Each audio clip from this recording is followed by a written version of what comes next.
എന്നാ ഇലക്ഷൻ ആകുമ്പോ ഒരാൾ ജയിക്കും ഒരാൾ തോൽക്കും. നമ്മൾ ഇവിടെ കിടന്ന് വായിട്ട് അഴച്ചിട്ട് കാര്യമൊന്നുമില്ല. അണ്ണൻ നിരാശപ്പെട്ടിട്ടും കാര്യമില്ല.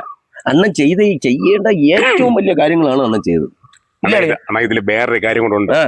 നമ്മൾ ആദ്യം തൊട്ട് അവസാനം വരെ എല്ലാ കാര്യത്തിലും നിങ്ങളെ കൂട്ടം നമ്മളില്ലായിരുന്നു. പിന്നെ പോസ്റ്റർ ഒട്ടിക്കാനും പിന്നെ ആഹാരം വാങ്ങാനും വെള്ളം കുടിക്കാനും ഉറങ്ങാൻ വരെ ഇല്ലായിരുന്നു. നിങ്ങളെ ഭാര്യ ഉണ്ടായിരുന്നു. പക്ഷെ ഇതിൽ വേറൊരു കാര്യം എന്ന് പറഞ്ഞാൽ ഈ തലേ ദിവസം യുവമർ ലക്ഷങ്ങൾ വാരി എറിഞ്ഞു. അത് ശരിയാണ്.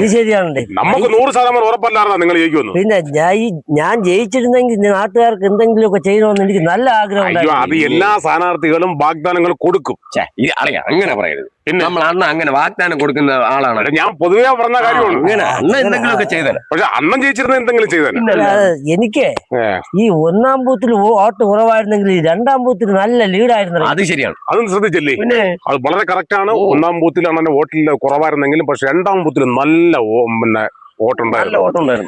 പക്ഷെ യുവന്മാര് 1-ാം ബൂത്തിൽ നിന്ന് എണ്ണിയത്. പക്ഷെ നേരെ തിരിച്ചാണ് 2-ാം ബൂത്തിൽ നിന്ന് 1-ാം ബൂത്തിലോട്ട് വന്നിരുന്നെങ്കിൽ ഞാൻ ചിലപ്പോ ജയിച്ചത്. അതൊരു ഐഡിയ ആണല്ലോ. അത് യുവന്മാര് നമുക്കിട്ട് പണിയതാണ്. അല്ലെങ്കിൽ പിന്നെ യുവന്മാർ 1-ാം ബൂത്തിൽ നിന്ന് 2-ാം ബൂത്തിലോട്ട് എണ്ണേണ്ട കാര്യമില്ല. 2-ാം ബൂത്തിൽ നിന്ന് 1-ാം ബൂത്തിലോട്ട് എണ്ണിയാ പോരായിരുന്ന. അങ്ങനെ ഇത് അണ്ണന് കൊടുത്ത 8-ന്റെ പണിയാണ്. എന്നെ ആരോ ഇതൊക്കെയാണെങ്കിൽ എനിക്ക് ഇഷ്ടം പോലെ ആൾക്കാർ വോട്ട് തരാന്ന് പറഞ്ഞേ. അത് മാത്രമല്ല എനിക്ക് ഒരുപാട് പ്രവർത്തകരും ഉണ്ടായിരുന്നു. നിങ്ങളൊക്കെ നമ്മൾ ആത്മാർത്ഥമായിട്ട് നിന്നില്ലേ നമ്മളവിടെ. അല്ല, സംഭവം ഇത് വേറെ ഒന്നും അല്ല. ഈ വോട്ട് തരാന്ന് പറഞ്ഞാൽ എല്ലാം മലക്കം പറഞ്ഞതാണ്. ഞാൻ പറഞ്ഞില്ലേ, ലക്ഷങ്ങൾ രാത്രി പൈസ അല്ലേ വരുന്നത്. ഇതങ്ങനെ സംഭവിച്ചാണ്. എന്ത് ചെയ്യാൻ പറ്റും? ഇനിയിപ്പോ എന്തായാലും നിയമസഭാ ഇലക്ഷൻ നോക്കല്ലേ? നോക്കാം. ഇല്ലേ?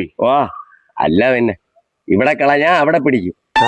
അങ്ങനെ വല്ലതും നോക്കാം. അല്ല ഈ കണക്കാർ വോട്ട് കൊടുക്കുന്നത് അല്ലാതെ അല്ല, ജനങ്ങളല്ലേ അവര് തരും. അവര് ഓരോ കാര്യങ്ങൾ ഇങ്ങനെ പഠിച്ച് വരയില്ലേ. അങ്ങനെ പ്രതീക്ഷിക്കാത്ത പലതും സംഭവിക്കുന്നില്ലേ. അതിൽ ഏറ്റവും വലിയ സംഭവമില്ല അണ്ണൻ തോറ്റത്. അണ്ണൻ ജയിച്ചിരുന്നെങ്കിൽ അണ്ണൻ തീർച്ചയായിട്ടും തരുമായിരുന്നു. നമുക്കൊന്ന് നോക്കായിരുന്നു. പിന്നല്ല പോട്ടെണ്ണ കുഴപ്പമില്ല. നമുക്ക് അടുത്ത നിയമസഭാ ഇലക്ഷനിൽ പിടിക്കാം. പിന്നല്ല.